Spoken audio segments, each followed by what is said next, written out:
विनोद राज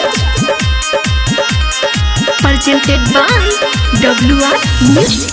कैसन रूप धरइले रे पगली बिना तोर जियल भइल मुश्किल। कैसन रूप धरइले रे पगली बिना तोर जियल भइल मुश्किल। रोवे लगनी रे रोवे लगनी हमरा दिल को कावे ते लगली। कैसन रूप धरइले रे पगली बिना तोर जियल भइल मुश्किल। कैसन रूप धरइले रे पगली बिना तोर जियल भइल मुश्किल। बिना तोर जियल भइल मुश्किल।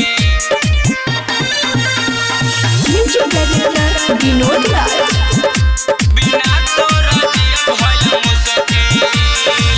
शादी क के दोसरा से ते बाहरे खुशहाल रे बाहरे खुशहाल रे। शादी क के दोसरा से ते बाहरे खुशहाल रे। केतना तड़पतानी तोहरा ना बुझाला रे। हम ना जननी की छोड़ के जाइबे प्यारे में अपना ते पागल बनइबे। कैसन रूप धरइले रे पगली बिना तोर जियल भइल मुश्किल। कैसन रूप धरइले रे पगली बिना तोर जियल भइल मुश्किल।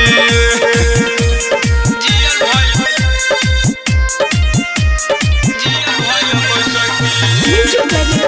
विनोद राज बिना तोर जियल भइल मुश्किल। राइटर निकेश साथे कइले धोखाबाज रे कइले धोखाबाज रे। राइटर निकेश साथे कइले धोखाबाज रे। हनी बिहारी के साथे बाड़े खुशहाल रे। हम ना जननी की छोड़ के जाइबे प्यारे में अपना ते पागल बनइबे। कैसन रूप धरइले रे पगली बिना तोर जियल भइल मुश्किल। कैसन